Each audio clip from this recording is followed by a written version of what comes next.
De volta com o Educador em Entrevista. Hoje eu converso aqui com o irmão Francisco.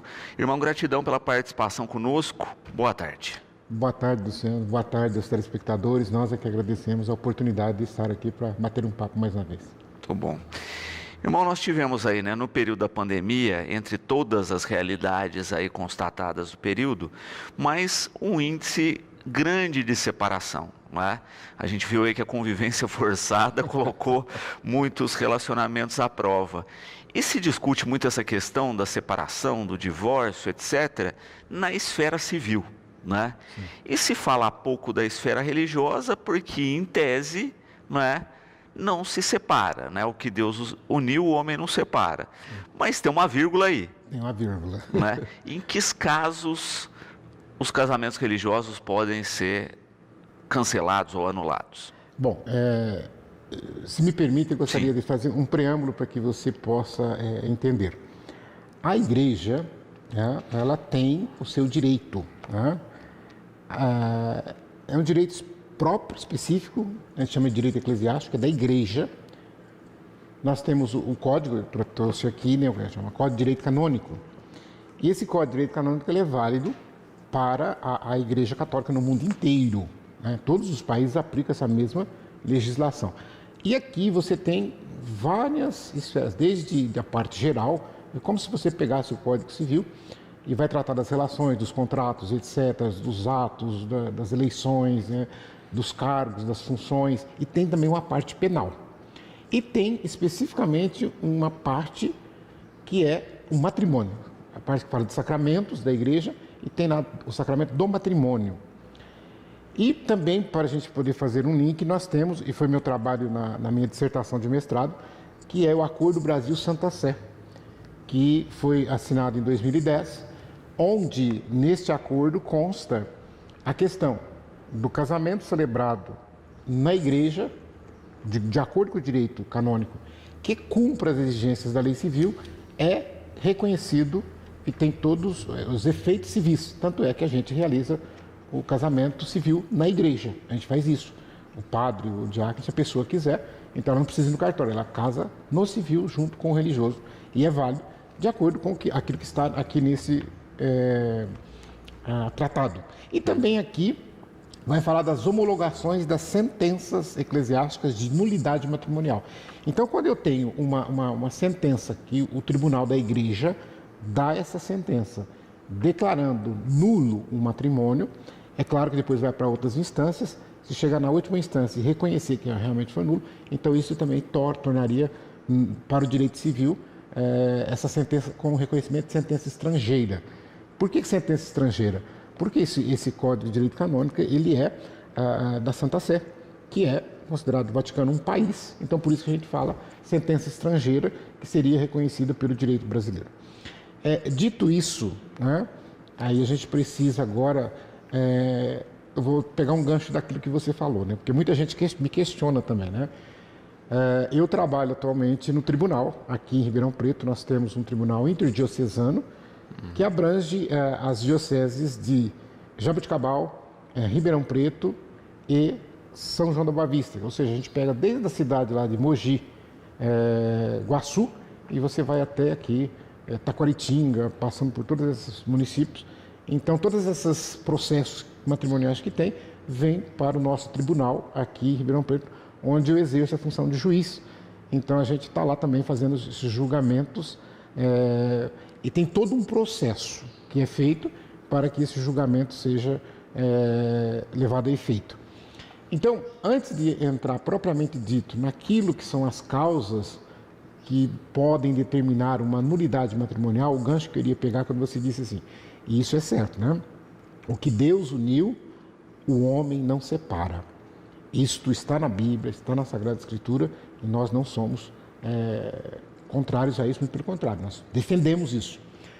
Agora, para nós que somos militantes do direito canônico, a gente tem uma máxima parecida.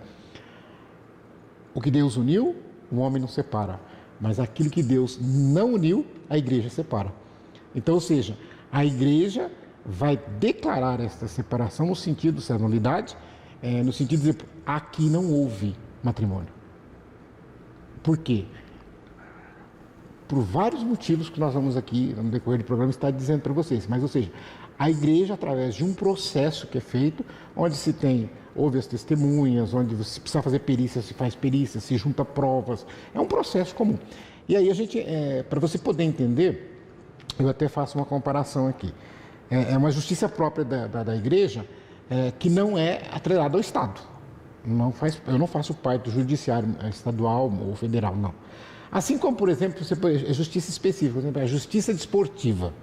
A justiça esportiva, ela tem lá o promotor, advogado, tem juiz, tem tudo, tem as instâncias para julgar as questões esportivas. E eles não são ligados à justiça federal, funcionários, não são não. Assim também é a justiça da igreja. Lá nós temos os advogados que atuam no tribunal, nós temos o promotor, nós temos o defensor do vínculo, nós temos os juízes. E no tribunal tem a primeira instância, a segunda, e até chegar na última instância, que seria em Roma, né? A assinatura apostólica e o Tribunal da Rota Romana, que fica em Roma, que é a última instância para essas questões. Né?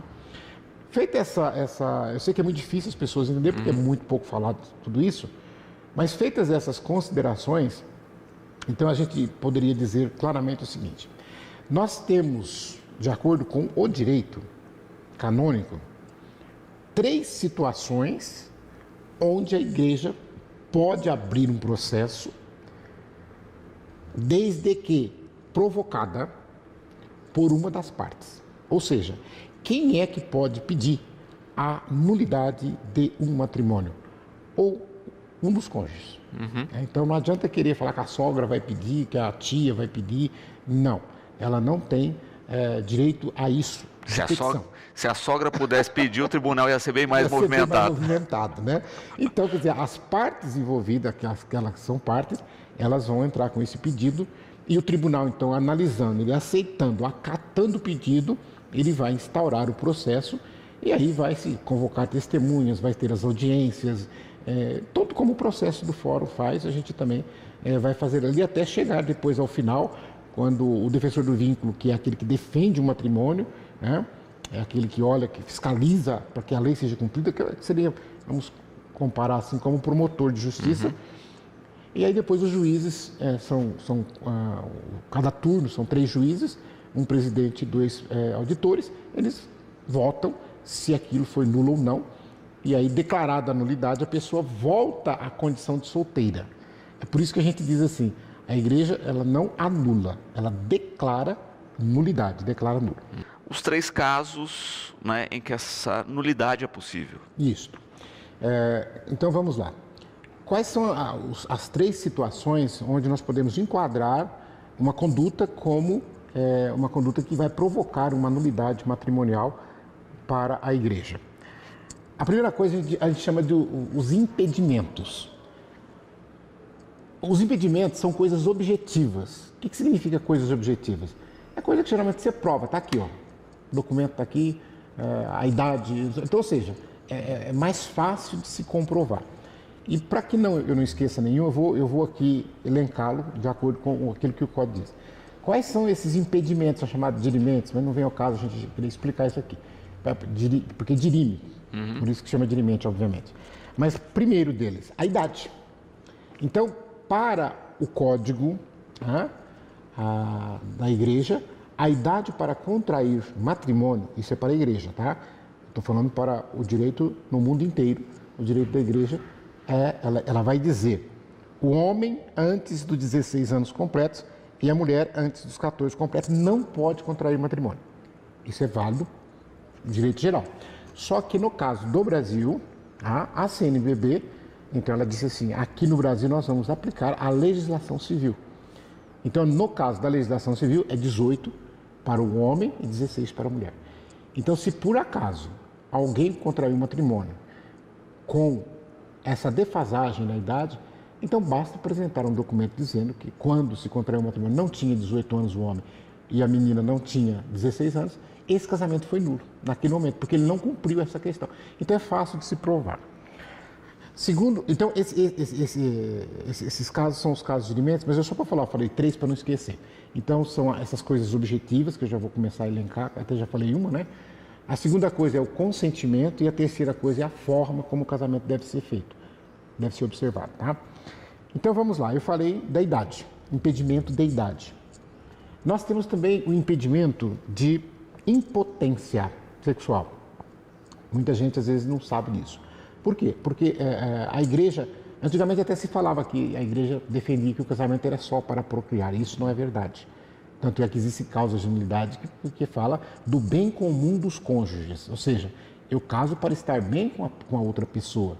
Mas também a igreja diz para procriar. Então, se eu não posso procriar, por isso que a igreja diz, a impotência sexual não tem nada a ver com esterilidade. É bom a gente dizer isso. A impotência significa dizer que ou o homem ou a mulher, por um motivo ou por outro, eles não conseguem realizar o ato sexual. Então, se não consegue realizar o ato sexual, o casamento não se consuma. Porque a gente diz assim, que o matrimônio para a igreja, ele é consumado, ou seja, bate o martelo no final, quando se tem a relação sexual. Tá? Então, se não se pode ter, não se pode consumar, não se pode procriar. Então, se uma das duas partes for e entrar com um pedido, vai ser declarado nulo esse matrimônio. Tá? Depois nós temos um outro impedimento que a gente chama, quando eu falei da esterilidade, eu falei que ela não é impedimento aqui. Ela pode ser impedimento lá adiante quando nós falarmos do consentimento. Porque, ou seja, quando eu uso de má fé e escondo uma situação da outra pessoa. Imaginem vocês um casal de namorados, né, onde estão ali, vão casar, fazem planos, etc. E nas conversas dos dois se planejam ter filhos. Né? E o homem fala, não, vamos ter filho, vamos, e fazem aqueles planos todos, tal. Mas só que, vamos supor, o homem, ou a mulher, seja qual for, vamos supor, o homem, ele fez a operação, ele sabe que ele não pode gerar. Mas ele esconde isso para poder obter o consentimento, ele engana a outra pessoa. E aí depois de casados, a outra parte descobre que foi enganada. Então esse consentimento não foi válido. Então é por isso que a esterilidade pode ser sim causa de nulidade neste caso, tá? Depois nós temos também aquela pessoa que tem vínculo anterior, né? São os casos da bigamia, que inclusive para o direito civil brasileiro também vale. Então você não pode casar estando já casado. Ou seja, se você já tem um vínculo anterior, você precisa desfazer-se desse vínculo para poder contrair novamente o outro matrimônio. Então seria... Por isso que a gente não fala casar duas vezes, a gente fala tentativa. Por quê? Porque ele vai tentar, mas ele não vai conseguir. Porque essa segunda vai ser totalmente nulo porque ele está preso por um vínculo de um matrimônio anterior que não foi dissolvido. Tá? Depois nós temos também aqueles que recebem ordens sacras. Então, para a igreja, o direito da igreja já diz claramente, né? Vai ser tentativa de matrimônio. Então, o padre, o diácono e o bispo, eles não podem contrair matrimônio. É um impedimento. Se contrair, é nulo. Tá? Ele vai lá e casou. Para a igreja, isso é nulo. Esclarecimento, né? No caso do diácono, nós temos o diácono permanente e o diácono transitório. Né? O transitório é aquele que faz só aquele tempo para ser ordenado sacerdote. O permanente, ele também não pode contrair matrimônio. Mas o senhor não é casado? É muito simples a explicação. O homem casado pode ser ordenado diácono, mas o homem ordenado diácono não pode casar. Então, por exemplo, se por acaso, não vai acontecer isso, né? Mas, porque eu vou morrer primeiro. Mas se eu ficar viúvo, eu não posso contrair matrimônio mais, porque eu recebi a ordem. Tá? Então, é isso que é interessante a gente perceber, porque também vai valer isso para os religiosos. Então, as freiras, os frades que a gente vê por aí, quando eles fazem o voto de celibato, então, a partir daquele momento, eles não podem também contrair matrimônio. E se por acaso fizer, esse matrimônio é declarado nulo pelo tribunal, mediante um processo que se abre lá. Né? E a pergunta da Rosa aqui, que também é interessante. Se o sujeito retira os votos, né? Olha, peço dispensa, não sou mais padre. Aí sim. Aí sim. Tem todo... Por isso que o próprio direito também que vai definir isso. O padre, o próprio diácono, ou até bispo, é mais difícil, mas também pode. De repente ele vai pedir para a Santa Sé, então vai lá para o Papa, vai para Roma, a dispensa daquele voto. Sendo dispensado o voto, então ele pode contrair um matrimônio normalmente, legalmente não teria não teria impedimento nenhum, né?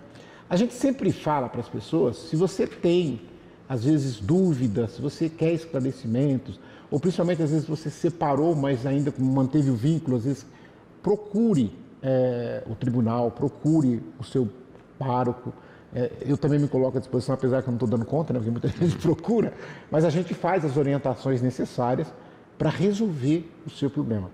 Porque eu digo assim, o último cânon desse código que eu estou aqui, ele diz claramente que tudo que está aqui é para a salvação das almas. É para resolver, não é para trazer problema para as pessoas, mas é para que as pessoas possam resolver os seus problemas. Aí nós temos um outro impedimento interessante, porque esse impedimento aqui, ele está muito claro também no direito civil brasileiro. É o impedimento da consanguinidade. O que é o impedimento da consanguinidade? Então, a igreja diz assim, é nulo todo matrimônio entre ascendente e descendente. Então, ou seja, ascendente, aqueles pai, avô, avó, etc. E descendente, filho, neto, bisneto, para baixo. Então, em linha reta, qualquer matrimônio é nulo. Então, ou seja, não se pode casar pai com filha, não se pode casar avô com neto, não se pode avó com neto, não pode. Então, ele é nulo. Então, isso também para o direito civil é válido. A gente fala o sangue, o parentesco nessa linha de ascendência e de descendência, né? Mas também na linha colateral. A gente costuma dizer assim, até o 4º grau. As pessoas fazem confusão, porque geralmente a gente fala primo de 1º grau, que é aquele... Mas, na verdade, eu não tenho como me ligar com o primo. Aliás, eu não me ligo nem com o meu irmão.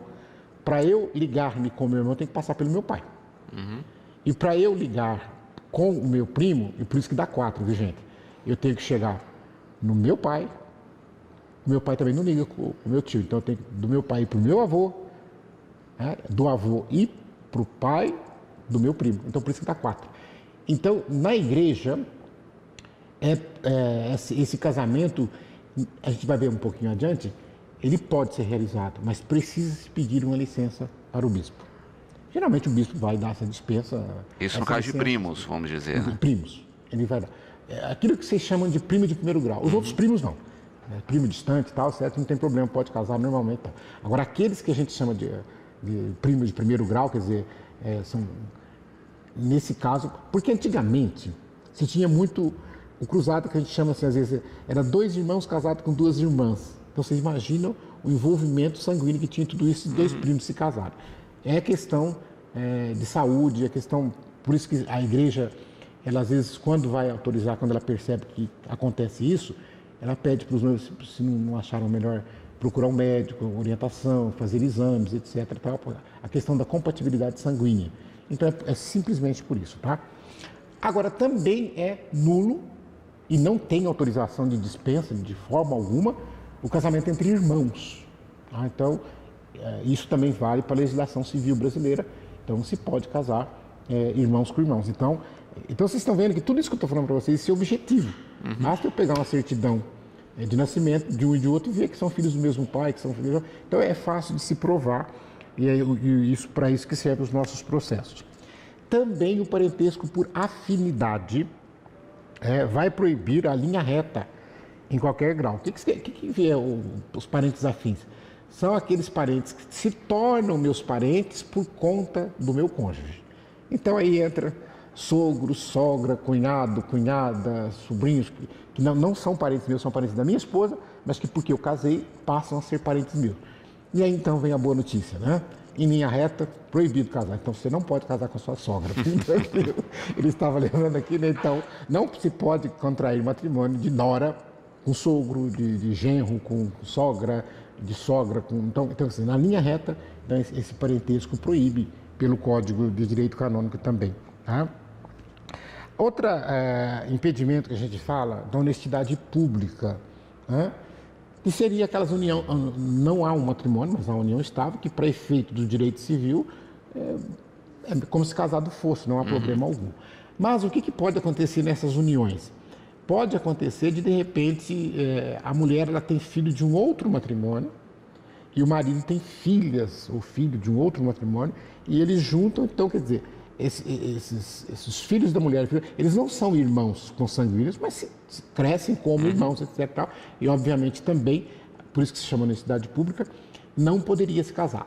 Agora, também não vai poder casar, de repente, esse marido com a filha da mulher ou a mulher com o filho dele. Então, esse cruzamento também a igreja não permite. E se isso, por acaso, vier a acontecer, a igreja vai, no caso, aí declarar essa nulidade matrimonial. Então, vocês vejam que todas essas questões que eu falei são questões fáceis de serem provadas, né? Mediante documentos, mediante exames, alguma coisa, é bem simples, por isso que se chama dirimento. Então, esses são os chamados impedimentos, a gente poderíamos dizer assim, eles são objetivos para facilitar o nosso entendimento. Agora, o mais complicado e mais de 90% das causas de nulidade de matrimônio é consentimento. A gente chama de vícios de consentimento, né? E aqui eu já abro, porque vale tanto para nós quanto vale para o direito civil, né? O que é o consentimento? É aquele momento onde quem está ali assistindo o matrimônio, no caso do padre, o diácono ou o juiz de paz, ele vai colher do homem e da mulher o consentimento. Nós fazemos isso em nome da igreja. O juiz de paz lá no cartório faz em nome da justiça brasileira. Então ele vai perguntar para o noivo, para a noiva, é de livre, espontânea vontade? Aquelas perguntinhas chatas, todo mundo sabe. É de livre, espontânea vontade? Quando ele diz sim, ele está consentindo. Aquilo é o consentimento. E é justamente nesse cerne onde está 90% dos casos de nulidade matrimonial. Só que eu queria começar a abrir, antes de explicar melhor essas questões da nulidade por consentimento, não brinquem. A respeito da autorização, né, que o indivíduo tem e que não se pode brincar, né, irmão? Exatamente. Então, você que pretende contrair matrimônio na igreja, de acordo com o direito da igreja, e mesmo se você vai casar só no cartório, é um momento sério. Para o direito civil, quer queira, quer não, o casamento é um contrato que vai ser celebrado, onde não pode haver brincadeiras. E para a igreja, além do contrato, porque ele traz normas, além do contrato, é um sacramento, é algo sagrado. Então, por isso que a igreja ela leva muito a sério essas questões. Então, se, por exemplo, por que eu falei do consentimento? Então, quando eu falei, é para não brincar. Nós tivemos aqui recentemente, e foi até, não foi com o padre, foi com o juiz de paz, se não me engano, acho que foi em Pernambuco, onde o noivo, eu não sei se ele tinha apostado com os amigos, se tinha feito alguma brincadeira, de que ia passar um susto na noiva na hora do matrimônio. E a hora que o juiz de paz pergunta para ele, é de livre e espontânea vontade, ele fala que não, que aceita, não aceito. O juiz encerrou o casamento. E aí começa a chorar, pelo amor de Deus, é brincadeira. Não é brincadeira. Então, eu até estava comentando com o Luciano, nunca aconteceu isso comigo, espero que não aconteça. Mas se, por exemplo, na hora que eu estiver assistindo um matrimônio ali, para colher o consentimento em nome da igreja, e o noivo ou a noiva brincar e disser não, eu encerro o matrimônio na hora. E aí os convidados vão ficar sem saber o que fazer, a festa, não sei o quê. Então tem que pensar muito sério para não brincar nessas horas, né? Mas quando a gente fala de consentimento, então vamos lá. Por que ele porque aqui não é objetivo, aqui é subjetivo. Eu estou dizendo o seguinte, eu estou falando uma coisa que não está coincidindo com aquilo que eu estou sentindo aqui dentro do meu coração. Eu estou falando o que quero, mas eu não quero.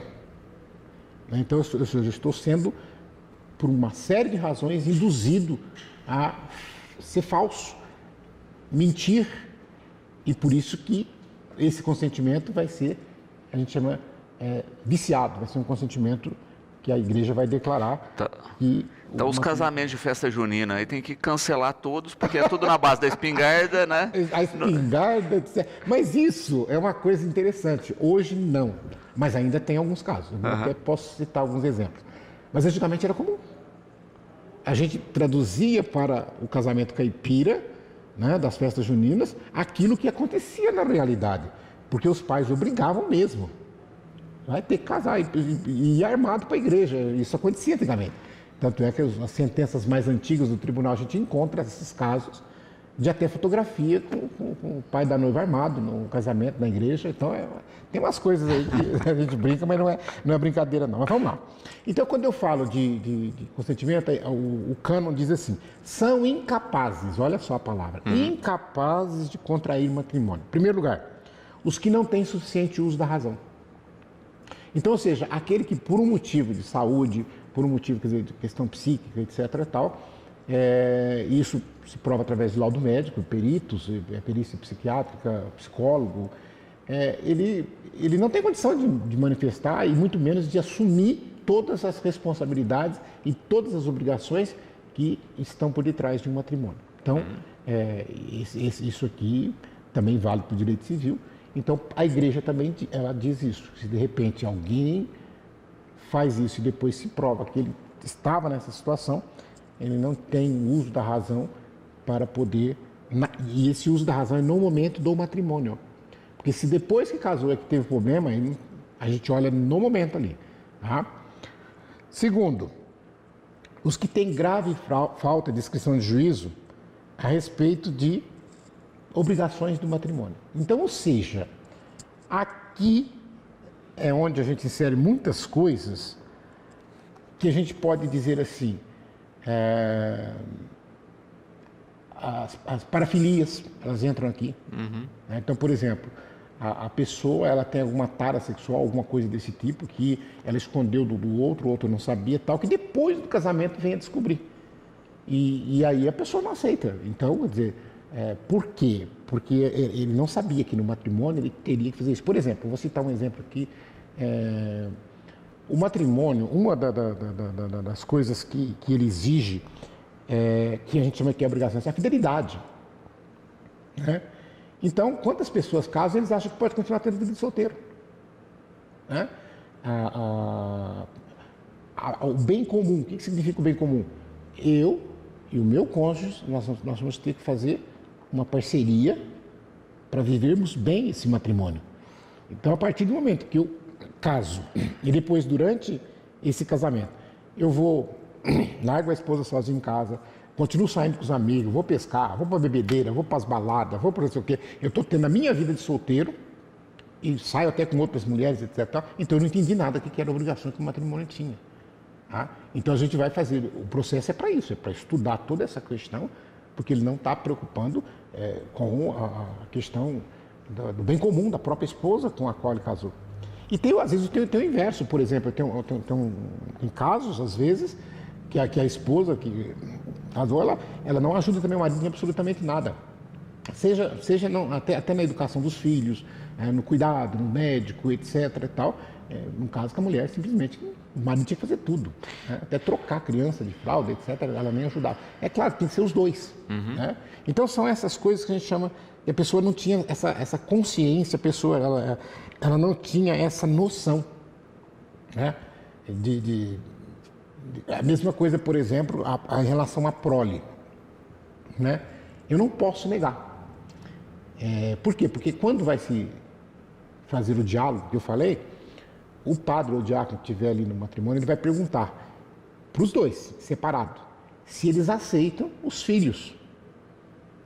Então, se depois de casado, um dos dois se recusa a ter filhos, o outro, que é geralmente o que acontece, o outro pede a nulidade do matrimônio. Fala para ele, se o casamento é aberto à procriação, né, então, e o meu cônjuge ele se nega a isso, então eu vou e faz todos os atos para que isso não aconteça, então eu posso pedir a declaração da nulidade, porque eu casei querendo ter filhos e ele não quer ter. Então é muito mais amplo do que a gente imagina. Tem muito mais coisa que não dá para a gente falar tudo, mas tem muito mais coisas, ainda que tem aqui por vir, que a gente pode... Tem um livro, Jesus Hortal, que é um grande canonista brasileiro, o nome do livro é assim, Matrimônios que Nunca Deveriam Ter Existido. Porque, e se a gente parar para estudar, a gente vai ver quantos matrimônios que a gente tem que realmente são farsas. E se nosso Deus é da verdade, e se está construído em cima de uma farsa, então a gente pode dizer claramente que é nulo. A terceira situação desse cano aqui, aqueles que não são capazes de assumir as obrigações essenciais do matrimônio por causa de natureza psíquica. Então, ou seja, ele pode até entender. Seria a mesma coisa de eu disser assim, a pessoa entende o que é uma maratona, 42 quilômetros, mas ela não tem as duas pernas. Então, ela entende tudo direitinho, mas ela não consegue realizar isso. Então, ou seja, a pessoa até pode ter o entendimento, mas na prática, por uma série de questões, ela não vai conseguir colocar aquilo em prática. E aqui, nesse momento, também se coloca a questão se a pessoa, no momento do consentimento, por isso que é o cerne, ela está... porque às vezes a pessoa pode não ter problema psicológico, pode não ter problema psíquico, mas por causas externas, naquele momento ela tinha. Quais são os casos? Embriaguez, efeito de substâncias psicoativas, né? Se a pessoa fumou sei lá, está doidão. Então, ou seja, então, aquele consentimento dele, talvez ele não está tão bêbado que ele nem sabe o que ele está fazendo. Então, quer dizer, isso é nulo. Ele não sabe o que ele está Então, maneira na despedida de solteiro, ou põe longe aí maneira. Por isso que a gente fala, o dia do matrimônio é muito triste. Às vezes você perceber que o noivo tomou que a noiva tomou para criar coragem. Né? A noiva chegou um dia e falou para mim, já tomado cunhaque para ter coragem. Eu falei, mas você toma porque você quer beber para ter coragem? Você não está casando porque você quer... Agora, então, se o ministro que está ali na igreja perceber que o negócio passa um pouquinho, também ele não vai fazer o matrimônio. Então, não corra esse risco de entrar cambaleando na igreja e o ministro simplesmente dizer, não vou celebrar o teu matrimônio, porque vai ser uma vergonha para todos ali, o motivo pelo qual ele não vai celebrar. Né? E não adianta querer crucificar o ministro. Né? Ainda nessas questões, nós podemos colocar aqui, erro de pessoa. Antigamente, isso bem atrás, tinha aquela história de casar as filhas mais velhas do que antes da mais nova. Né? Então, às vezes, a pessoa queria casar com a mais nova, namorou a mais nova e acabava casando com a mais velha. Então, foi um consentimento viciado. Ele não queria. Outra coisa que eu falei ali atrás também, o rapto. Hoje não se fala mais isso, é claro. Mas antigamente era muito comum quando, por exemplo, o pai da noiva, isso só se aplica para a mulher, não vai ter rapto de homem, tá? O pai da noiva não aceita o namoro. E ele não quer. E aí uma das formas que se encontrava de fazer com que se casasse era fugir. O pessoal lá fugiu. Né? Então o namorado pegava a namorada e os dois fugiam. Ou ele levava para a casa dele, ou ele levava para um hotel, ou ele levava para uma outra cidade, ficava lá, sei lá, 3, 4 dias, tudo. Poderia até nem ter feito nada. Mas quando voltava para a casa do pai, às vezes o pai não queria aceitar a filha de volta, falava que tinha desvirginado, que tinha não sei o quê, que manchou o nome da família. Aí se liberava ou até se obrigava a casar? Aí obrigava, agora você vai ter que casar. Né? Então, esse casamento é nulo. Você está obrigando a pessoa. Outra coisa, gravidez. Muito comum. Né? A pessoa engravidava e aí se obrigava a casar porque você está grávida. Você tem que... Não. Ah, mas é filho dele. E daí? Mas você não é obrigado a casar. Então, se você não quer casar com ele, se não é ele que você ama, tenha o seu filho solteira. Não precisa casar. Porque se você casou, esse casamento é nulo. Lembra-se disso. E aqui, eu até digo também, em relação a... antigamente a coisa era mais descarada. Essas ameaças, né? Quantos casos eu vi de surras? O pai bater mulher grávida, a mãe bater, ajudar. A menina estava grávida, batia porque não queria, porque não sei o quê, ou queria obrigar o aborto, tem que tirar, aquela coisa errada toda, né? E imagina a cabeça, às vezes, jovenzinha, como é que fica. Mas vejam bem uma coisa interessante. Pode também ser considerado nulo, não precisa ter nem violência física. Aquilo que nós chamamos de temor reverencial. O que é o temor reverencial? É aquele respeito extremo que chega às barras do medo, né? Mas não significa medo, mas chega às barras do medo. Que hoje a gente chamaria de violência psicológica. Exatamente. Então, por exemplo, eu vou contar um caso que eu tive, posso contar porque não vou comprometer nada, em que o pai sentava a filha, estava morando em casa, tudo, fazendo a faculdade, etc. E tal, e ela acabou ficando grávida. E o pai disse que não podia desonrar o nome da família. Ah, que besteira, né? E disse para ela, você vai ter que casar. Ela falou assim, não, mas foi uma aventura na faculdade, eu não quero, eu não conheci o rapaz, saí com o rapaz uma noite, não tem nada a ver, não quero. Você vai casar. Se você não casar, não paga a tua faculdade mais. E essa pressão levou ao casamento. Aí ela casou, para não perder porque o pai pagava a faculdade, e era uma faculdade de medicina. E então ela casou. E bastou terminar a faculdade, ela entrou com pedido de nulidade e foi declarado nulo, porque ela consentiu sem querer. Ela fez o consentimento de ficar com aquela pessoa para poder ter o pagamento da faculdade. Vocês entendem, Riquinho? Irmão, infelizmente a gente não tem mais tempo, né? Mas eu quero voltar nesse tema e eu acho que assim, depois que a gente falou isso, eu estou até com medo da movimentação no tribunal nas próximas semanas, né?